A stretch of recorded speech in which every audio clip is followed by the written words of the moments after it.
ABC Listen. Podcasts, radio, news, music, and more. As Bazzana blast off, deep right field, and way out of here into the second deck. As Bazzana hits his third home run of the season to make it 3-1 Cleveland. The Aussie athlete who is killing it right now on the world stage isn't a footy player, or in the NBA, or even on the tennis tour. It's Travis Bazzana. He's a human home run. The number one draft pick from Major League Baseball in 2024, has done his time in the minors and is now crushing it in the big league. So, today, in a bonus weekend profile, we're talking to Travis about how it's going at Cleveland. Spoiler, pretty well. And what comes next? I'm Patrick Stack. This is ABC Sport Daily. Travis Bazzana is playing Major League Baseball for the Cleveland Guardians after being drafted pick 1. He's also an Australian. Travis, just off the top, it's a very Australian question to someone kicking ass on the global stage, but is it still a novelty being an Aussie in the big leagues? It's obviously cool what we're doing with having a couple guys up in the major leagues right now, and obviously want that to grow. But I think that, I guess, people still love to, whether it's interviews or even just in the clubhouse, like the Australian thing gets brought up a lot, and it's great. It's fun. It's cool. So we obviously come from an incredible country, and I love Australia. So it doesn't hurt to talk about it a bunch. Speaking of Aussies, it was exceedingly cool to see you going head to head with Curtis Mead in recent weeks, a fellow Australian. You talk about growing the game a lot and how passionate you are about that. Curtis hitting a home run to a guy wearing an Australian T-shirt who took a cracking catch. Did you see the fan that jumped up and caught it one-handed? He's wearing an Australia shirt. You got to be kidding me. Down and away, goes and gets it. And this guy one-hands it out there. What an effort. Yeah, high five all around. Like, was that even happening? It's honestly, the chances of that happening are actually unbelievable. Like, it's, every time I think about it, it blows my mind. There's one person wearing, there was probably 5, I bet, in the whole stadium that night. But the one guy in those left field bleachers clearly wearing something out of the ordinary with color. It's not white, navy, or red. He's wearing a green Australia shirt and makes a classic jump catch on an Australian's home run. Hit out to left. Martinez spins around, and he's going to try and deke Garcia. You can't deke that. It's out of here for Curtis Mead. See you later, mate. It was the chances of that happening. 1, that's probably the best catch a fan's going to make all year. 2, it was an Australian catching an Australian when there's hardly any Australians in Major League Baseball. It's like, actually found out the guy wasn't Australian, but he was wearing an Australia shirt to support me and Curtis. That was a fun one. Curtis and I also, in the series, both got robbed of a home run. I hit a ball that got robbed over the fence, and Curtis did as well in game 2. So, there was some strange coincidences happening between the game and Australia. I don't know. How cool was it to play against Curtis? A couple of international teammates going head to head, which is the first time that has happened in well over a decade. Yeah, it was awesome. It was something that we'd been looking forward to and kind of expecting in the last, 12, 18 months. He's doing great. I'm doing well, and it's special because we both want to give other players, younger players, someone to look up to, and also we know both how hard we've worked tirelessly since we were young to kind of be here. So to be able to compete and be at this level, it's a really cool reward. And we hung out and talked a lot during the series. So it's awesome to be able to be on the same field and competing in front of thousands of fans. Australian sports fans, I think, sometimes have a lack of appreciation or understanding of how the MLB works. They see you go first in the draft, and they maybe assume you'll be playing in the big leagues straight away. Baseball does not work like that. There are plenty of high draft picks who do not make that jump. So how have you found it succeeding in that sense, making that jump? It's funny that in the major sports like the NBA or the NFL, the number 1 overall pick or even all the first rounders will basically slide into the playing time in the top level right away. And baseball's just different in the sense that as a hitter, you have to adjust to the pitching you're seeing in a sense. So the velocity difference in the major leagues compared to the minor leagues is is completely different. You might have the skills and the talent or abilities to play at the major league level, but you kind of have to have an adjustment of your eyes, learning how to see a pitch, and there's just so many different variables that the success isn't an instant transition. And for me, the transition's been ups and downs with a couple injuries last year, and also just maturing to be better against professional pitching. I had to kind of develop my approach a little more and continue to get better to earn my spot in the major leagues. And since I've been up here, I've been having success. So it's nice to build the confidence up here so that I can hopefully stay here for a long time. Bazzana, right center field. That ball's deep.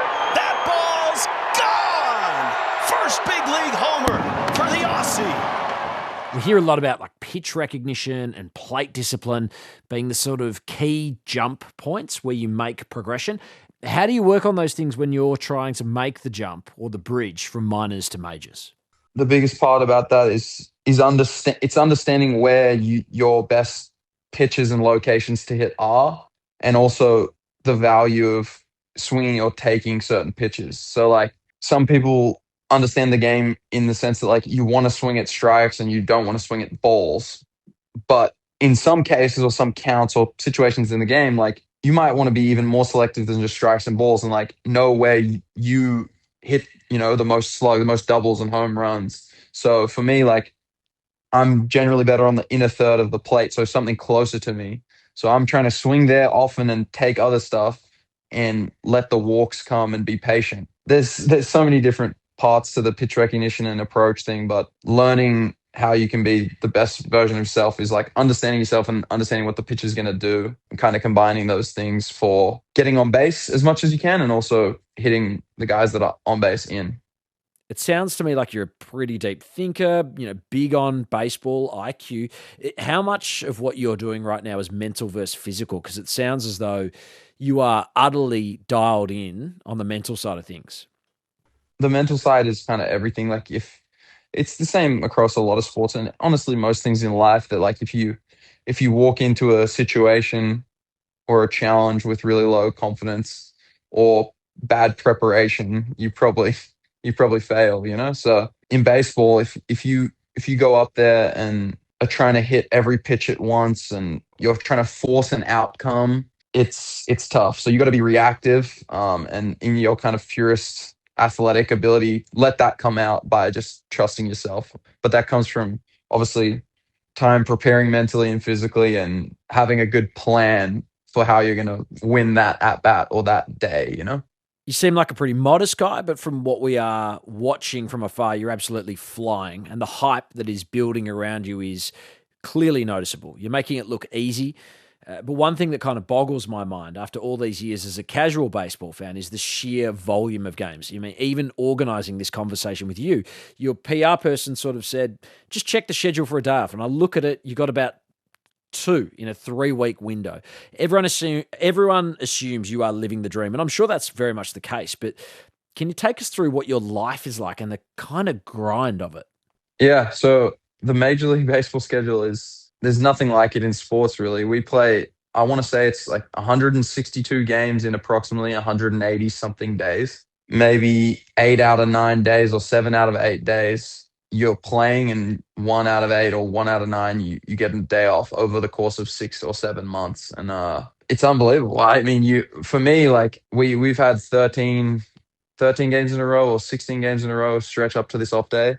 And it's like go to sleep from the previous game at midnight because you're wired from the night game and all the atmosphere. Wake up at 9:30, 10 a.m.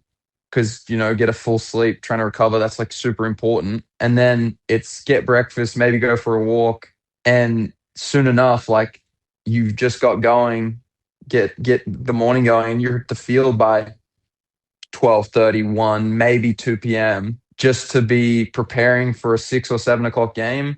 And then that finishes at 9 or 10 and you're asleep by midnight again and you do it again the next day. Like you only have a couple free hours of the day and it's in the morning, and that's every day, really. It's baseball is pretty much the whole focus right now. And I love that. But yeah, I got to find time when I am away from the field to communicate with people and all the rest. It's obviously deeply professional, but have you had cool experiences on the road? The flights with the team, like you're on a team flight and hanging out, everyone's playing cards and telling stories and all the rest. It's a blast. So that's fun. We spoke to Joe Ingles, a former NBA player, recently on the show, and he said the same thing, that the level of banter on these trips is just relentless. It's awesome. So like when you spend that much time with people and you're all fighting for the same thing to like win the World Series, yeah, you become very close and have a lot of great memories. So I'm already enjoying it thoroughly, and yeah, I can't wait for more. We go to New York next week. I've never been to New York. We got an off day there, so hopefully get to explore the city a little bit and also just play in Yankee Stadium. And those are some things that, like, again, it's going to be cool memories. What's it going to be like playing at Yankee Stadium? That's insane. Yeah, no, it's packed house every night. Some of the most diehard fans in all of sports. Again, playing against some of the best players of my generation, like Aaron Judge, and yeah, they're in the American League. So if we want to go to the World Series, they're a team we got to beat. So it's exciting. Yeah. To hear you talking about going to the World Series, I mean, you guys are top of your division. You're flying. There must be an inherent belief in this group that the World Series is very much in play. Yeah, there's no doubt. We think that that's in the picture. There's obviously a lot of strong teams in MLB right now, but yeah, we find a way to win close ball games and have a really strong young core and team throughout. So anyone can win on any given day. So we just got to keep putting ourselves in a position to make the playoffs and then yeah, push through from there. But it's exciting. We got a good group. Baseball's notorious for rookie initiations, and for you, that might have gone down a little while ago now that you've been in the setup for a couple of years. But are there any initiations you can talk us through? Take us behind the scenes. There's some rookie initiation stuff, some fun stuff in the clubhouse. After your first hit and first home run, kind of getting showered with beers and different stuff. But yeah, it's all great celebration. You kind of speak in front of the team a little bit too, do some singing here and there. But it's good stuff. The guys are a great bunch, and the rookie stuff is fun tradition, but it's nothing too egregious. I'm sure it was worse back in the day. But yeah, great group. I'm enjoying it thoroughly, and the celebrations have been unreal. Just finally got to ask you the standard cricket question. I know you grew up playing cricket, so it's sort of imperative we ask you this. Did you watch the Ashes? Are you sneakily Australia's best Trav, or is that still Travis Head? How do you see it? Trav Head's definitely had more impact on the country than I have. I'll give him that. 100%. I watched the Ashes. I was paying attention. So Trav Head takes most impactful Trav on Australia, and he's an absolute weapon. So I was paying attention thoroughly, and it's good to see the guys do it. Travis Bazzana, thank you so much for your time. We appreciate it. Good luck for the rest of the season. Yeah, thanks for the time. Appreciate it. We hope you enjoyed that Sunday special with Travis Bazzana. Catch you early next week. See you then. Thanks to the MLB, the Washington Nationals, and Apple TV for the extra audio used in this episode.